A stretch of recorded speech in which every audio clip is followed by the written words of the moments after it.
Okay, let's continue our sessions, our IPSEC. This is the second session. We're going to talk about IPSEC basic processes.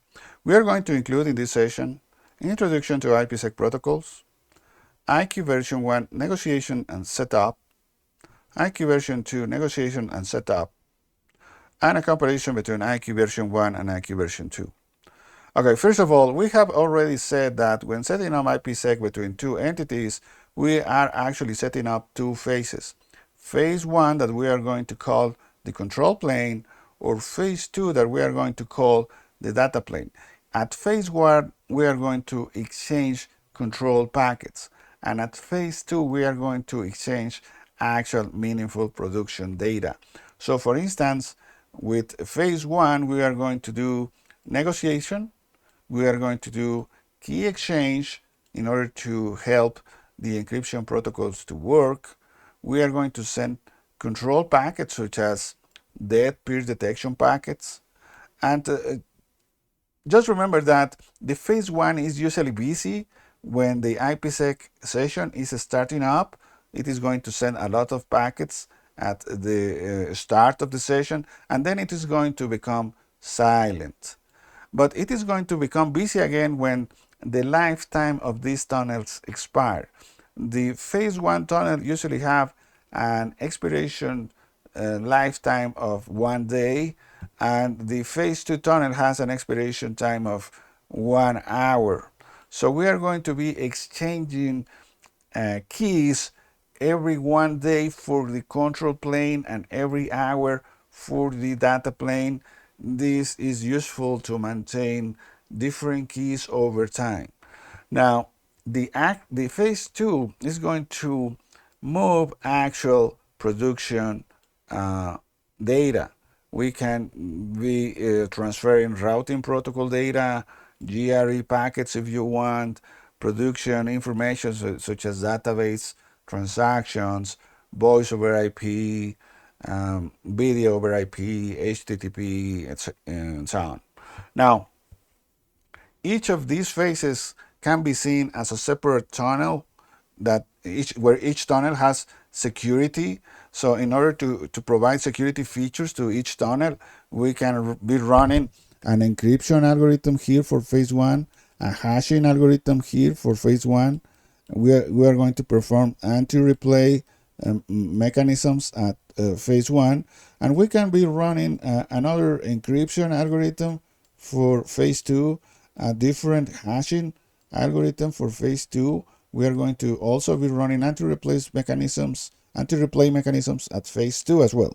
So for instance, we could be running DES and MD5 at phase 1, and we could be running AES-128 and SHA-256 at phase 2. They do not have to match. You can be running different algorithms at each phase. Now, let's talk a bit about protocols.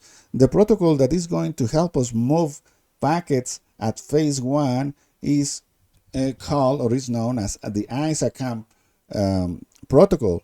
It defines a specific header that uses UDP port 500, and then the ISAKMP header. And notice that this header can grow.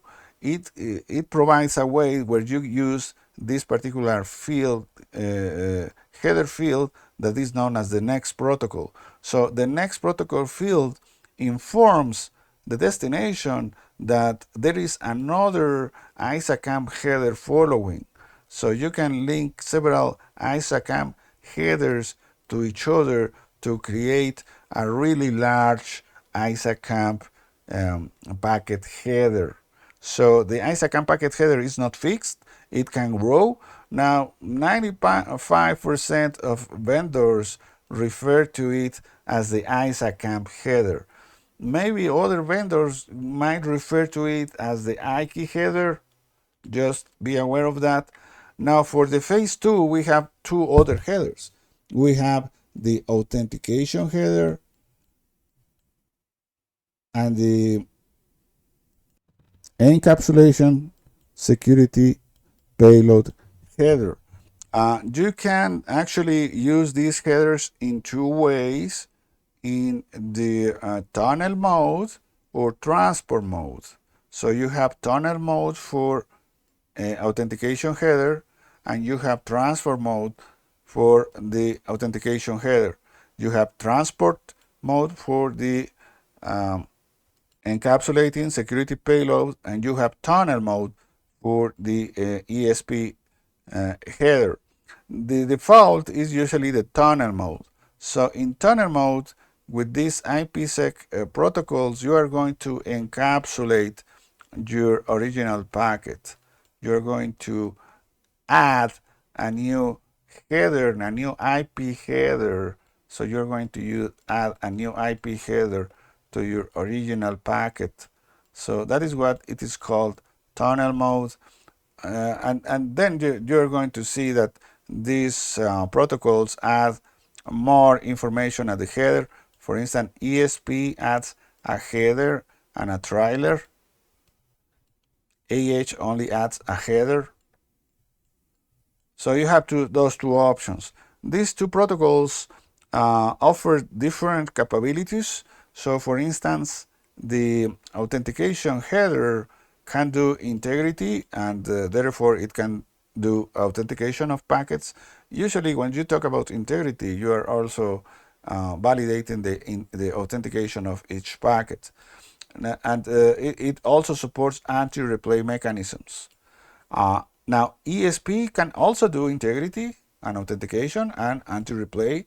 However, if you notice, authentication header cannot do encryption.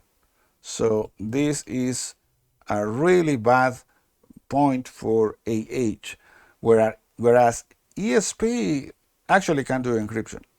So that is why most of the times people will use ESP and will not choose EH, because ESP can do encryption. And the other downside of using AH is that it does not support NAT. So NAT is not usable with AH, and it cannot use NAT overload. And whereas ESP does support NAT, but just a particular type of NAT, one-to-one NAT, but does not support NAT overload. So the main reason that these two protocols do not supporting NAT overload is that, if you notice, they do not have a layer 4 header field. So the phase 1 header do have a layer 4 field, but the phase 2 protocols headers do not include a layer 4 protocol header. So that is why they do not support NAT overload.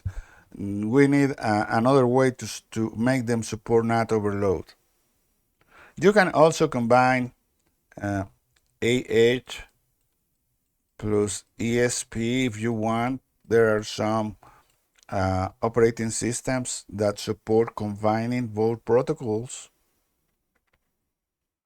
Now, if you think about it, we have several variables here. What protocols are we going to choose for phase 2? So these two entities are going to set up IPSEC, and they must agree on a series of settings. What protocols are we going to use here? Are we going to use authentication header? Are we going to use authentication header? Are we going to use ESP? Are we going to use the combination of authentication header plus ESP for phase 2? What cryptography algorithms are we going to use for each phase? Are we going to use here DES? Are we going to use triple DES here? Are we going to use AES?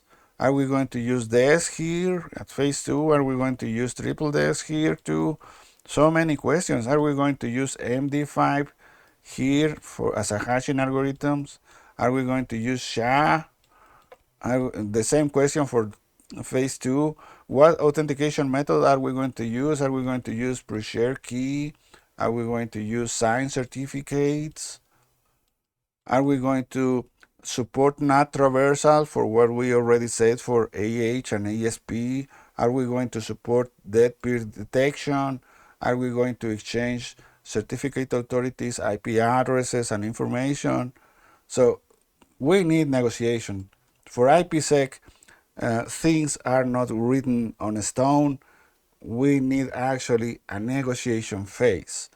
So in order to begin this negotiation phase, we need to define one of these entities as the initiator and one as the responder. The device that starts up the IPSEC session first is going to become the initiator, and the other one becomes the responder. So no big deal in that part. We are going to use ISAKMP headers, refer to as HDR here, because the negotiation happens on phase one. So all this negotiation process that we're going to talk about here is going to take place on phase one.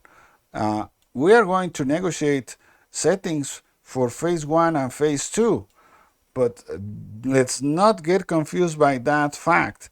Everything is going to happen here at phase one, even though we are going to negotiate parameters for phase two. The actual negotiation for phase one and phase two happens in phase one only. And we are going to use the ISAKMP headers because the ISAKMP headers are used at phase one.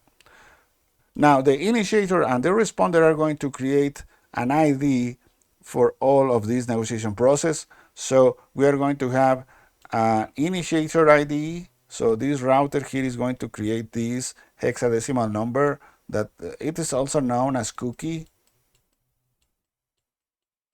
This other device here, this other router is going to, router or firewall or whatever entity is going to also create an ID that we are going to call the responder ID, that this is an hexadecimal number that we are going to call cookie.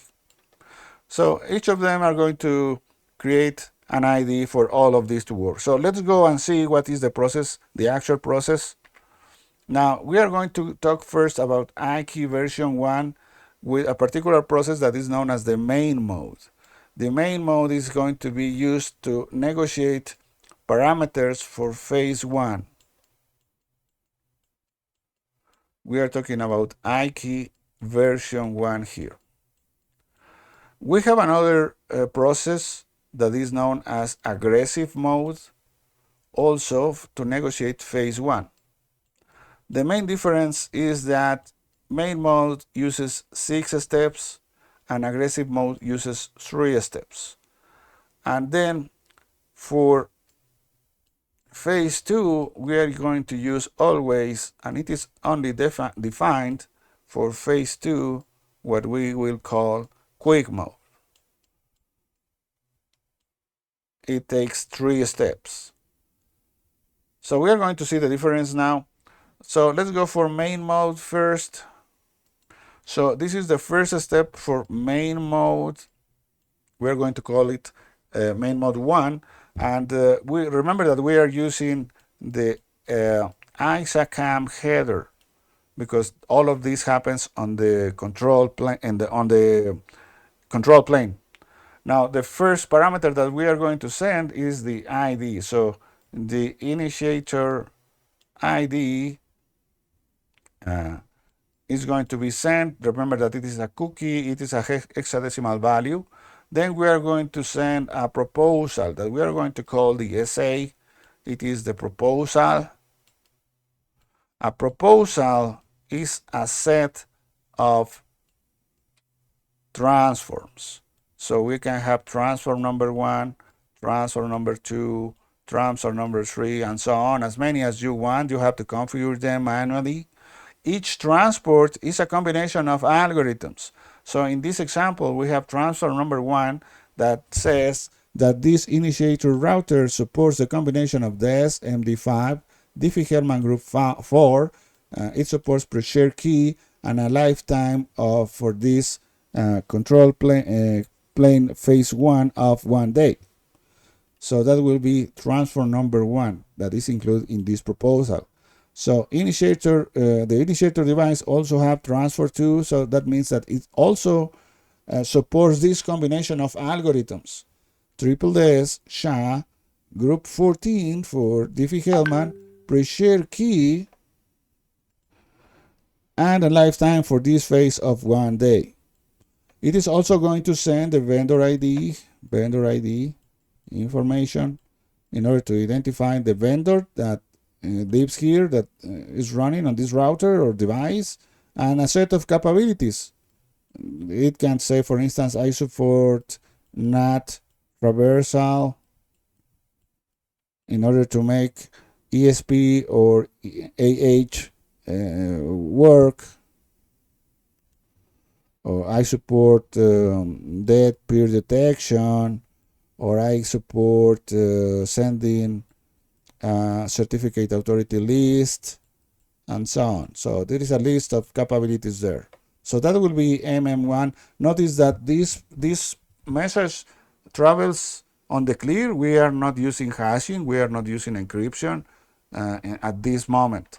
Now, we are going to respond with a main mode 2 message. So in this case, we are going to include, we are going to be sending the, remember that these packets travel through the control phase, control plane or phase 1 tunnel. So we are using the ISAKMP header. We are sending also the ID of the responder, which is a cookie, which is a hexadecimal value. And then we are going to send the response for our proposal. So this is the essay response. So in this case, we're saying, okay, I can support the SMD5, Diffie-Hellman group, and pre-share key, and my lifetime is this value, half a day. Notice that in this case, we have contradicting lifetimes. One side support 1 day, the other side support half a day. So in this case, the minimum value is chosen. So they will agree that they will use half a day as the lifetime for the phase 1. It is going to also send the vendor ID and other capabilities. I support dead peer detection. I support NAT traversal. I support exchanging certificate authority list in this in case that we are using certificates for authentication, and that will be main mode message 2. Remember that main message 2 is also being sent on the clear. Everybody could read this. We are not using hashing. We are not using encryption yet. Now, notice that at this moment, IPSEC can fail. The negotiation can fail because this responder device may not support this combination of algorithms. So if that happens,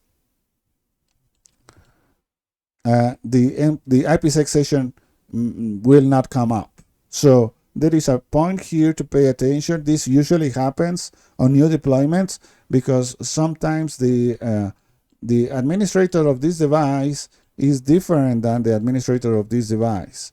So these are different persons. So you have to be in contact communication with the other administrator of this device. So this combination of algorithms match. Otherwise, the process will fail at this step. Notice that you can have different vendors. So you can use Cisco on this side.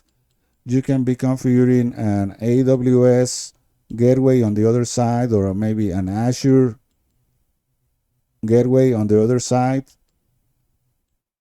So the configuration is actually, the way to configure this is different. You have different vendors.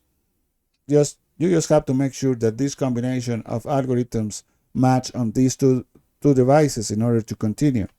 Now, at this point, we can perform hashing. So the communication that continues will be protected at least by an integrity algorithm. Now we are going to send main mode message 3. Remember that we are using the ISAKMP header, and we are going to send a number that is used only once.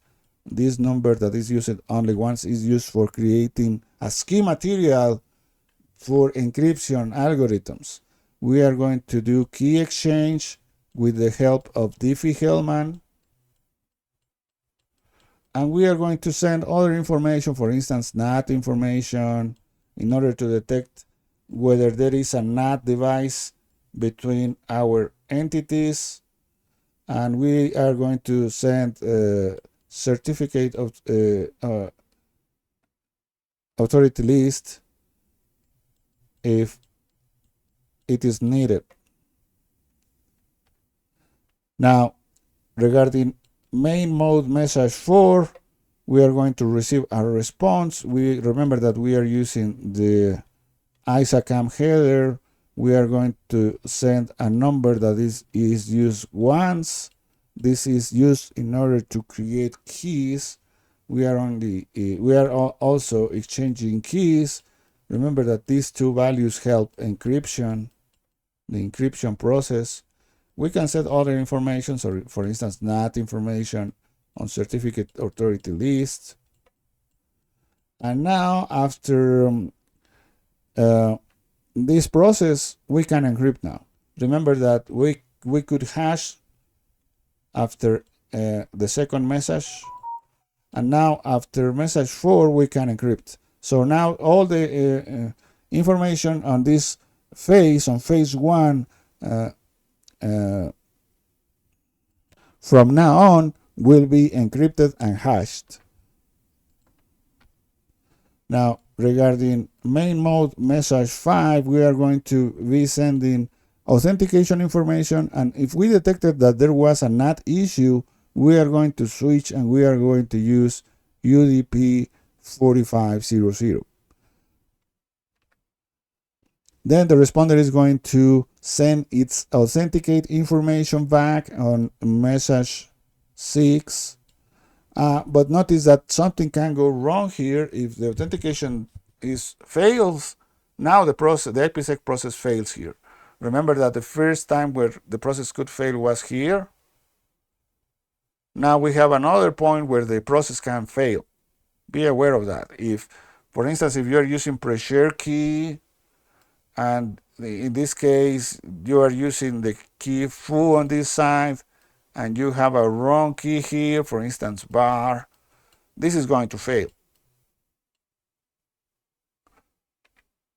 Now, if everything works, we are going to be authenticated. We can now guarantee hashing, we can guarantee encryption, and we are going to be awarded with a security association.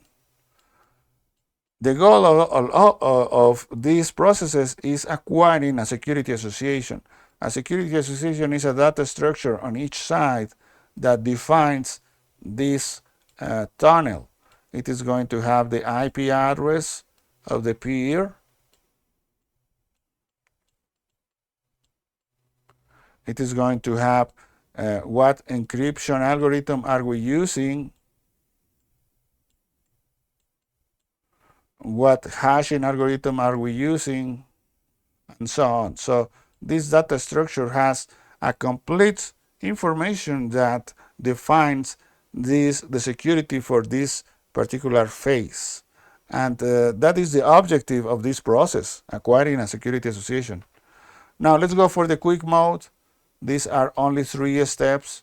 Remember that these also happen on the control plane, on the phase number 1. We are going to negotiate parameters for phase 2, but this negotiation happens on phase 1. So we are going to be sending here, using the ISAKMP header, we are going to send a proposal. Remember that a proposal contains transfers. In this case, in this transfer, we are going to propose the protocol, for instance, ESP, using encryption des, hash MD5. We could also enable perfect forward secrecy, That means enable a different Diffie-Hellman algorithm for phase 2, and we are going to share our security parameter index. We are going to talk a little bit more about security associations, perfect forward secrecy, and SPIs in another session. Now, with quick mode 2, the responder is going to either say yes or no to a proposal. So it is going to have to agree on the protocol. So remember that we were proposing using the protocol ESP and the algorithms. So something can go wrong here if the responder is not configured adequately and it is not matching these parameters. This is going to fail. Remember that we can fail here, we can fail here, and now we can also fail here. If everything works correctly, we are going to exchange keys for phase 2. We are going to, for instance, if we are using perfect forward privacy, this exchange will come from a different Diffie-Hellman process. We are going to run a Diffie-Hellman process for phase 2 and phase 1.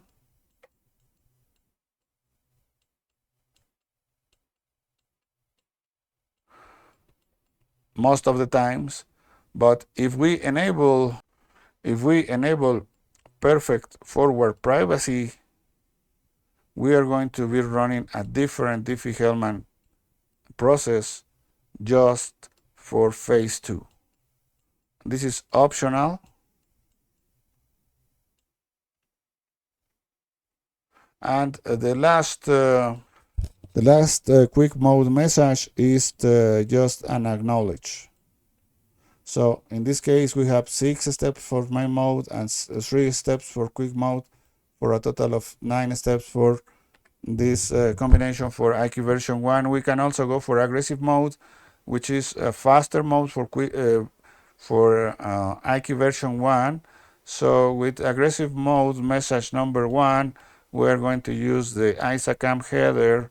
We are going to be sending the initiator ID.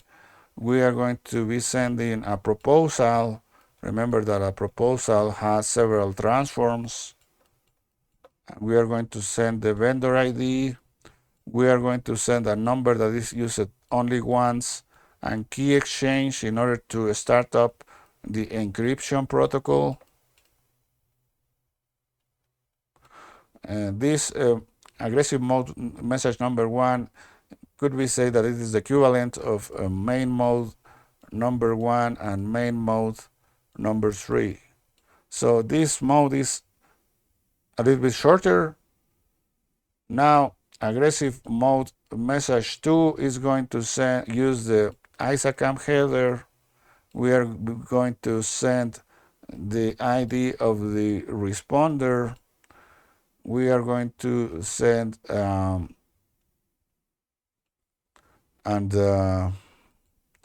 essay response, and then we are going to send a number that is used once, and key exchange for the encryption algorithm. And then we are going to send authentication information. This is where the aggressive mode becomes dangerous, because you are sending this authentication information on the clear. It is not encrypted, so a third party can actually go and read this. If everything works, we are going to be able to encrypt now, and we are going to send our authentication information back. So we are going to be authenticated, and we are going to acquire a security association in only 3 steps. So we will be using a total of 6 steps with this combination. Now compare that with IKEv version 2, where we have IKESA init request, IKESA init response, IKE authentication request, and IKE authentication request response. Should be response here. So we achieve the same result with 4 messages. Now notice that if we use EAP as the authentication method, these steps can grow larger because we are going to fall into radius exchange. So this process can be larger if we are using EAP. Now let's compare the negotiation issues between IKEv version 1 and IKEv version 2. IKEv version 1 has too many steps. It can go from 9 steps using main mode and quick mode, or 6 steps is using aggressive mode plus quick mode. IKEv version 2 does the same in 4 steps. IKEv version 1 aggressive mode has security issues. You can disable it manually, but it still exists. IKEv version 2 does not have or does not support aggressive mode. IKEv version 1 has few authentication methods. IKEv version 2 supports more methods, for instance, asymmetric PSK, EAP, and other authentication methods. So with IKEv version 2, I can have one entity authenticating another entity with PSK and another entity with EAP. That works with IKEv version 2. So we have issues with the lack of layer 2. The authentication header does not support NAT, and it does not support NAT overload either. ESP that support only NAT, one-to-one NAT, but does not support NAT overload. So we have a NAT issue here. So there was an RFC that was deployed for NAT traversal that encapsulates AH or SESP using UDP port number. So this is actually a patch for IKEv version 1. That means that it is not guaranteed that all devices using IKEv version 1 will support NAT traversal. However, IKEv version 2 includes NAT traversal natively. Every single device that claims to be conformant with IKEv version 2 will support NAT traversal. So we also have this issue, which is the phase 1 timeout. The control plane is the control plane is usually silent, whereas the data plane is usually in use. So if we are using an stateful firewall, it will time out the control plane. Remember that the control plane uses the ISAKMP header, so this can be timed out by intermediate firewall. So we can use the UDP 4500 for both data and control plane traffic. Now we have some issues with signed certificates. The certificate authority must be configured manually at each site. There is a solution for this. There is an RFC that supports providing a certificate authority list to peers. This happens on main mode 4 and main mode 5 exchange for IKEv version 1. So not all devices support this feature, whereas with IKEv version 2, the exchange of certificate authority list is supported natively. Now, when using pressure key with IKEv version 1, the pressure key is used as part of the key generation for the encryption protocols. This does not happen for IKEv version 2 because this is a security issue. So IKEv version 2 wins here again. Now, there is a feature that is known as dead peer detection. It keeps the security associations table up to date. It detects non-responsive peers, so it helps you clear security associations when a peer no longer to be available, or when a remote peer appears to be not available anymore. So DPD is useful to detect peers that have turned down the session on the other side. So let's say that you have this router here that has an IPSEC session with another router here, but this router on this side has reached the conclusion that this session is no longer useful. It is already in down state on this side. So with DPDs, router 1 will be able to notice that this session is down because the DPD should come back. So there is an RFC that fixes IKEv version 1 in order to provide DPD. In this case, IKEv version 1 uses these ISAKMP messages. Are you there and are you there acknowledge? These are also known as ISAKMP keep alives. You will use the ISAKMP keep alive in order to enable these on IKEv version 1, whereas in IKEv version 2, this is supported natively using this package. You can use the DPD command with IKEv version 2. So for IKEv version 1, you will use the keep alive command. For IKEv version 2, you will use the DPD command. So this is a summary of this session. We saw main mode, aggressive mode, quick mode, the IKEv version 2 negotiation process. We saw the authentication header intro, the ESP header intro, and we saw some differences between IKEv version 1 and IKEv version 2. We also talk about the ISAKMP header. That's it.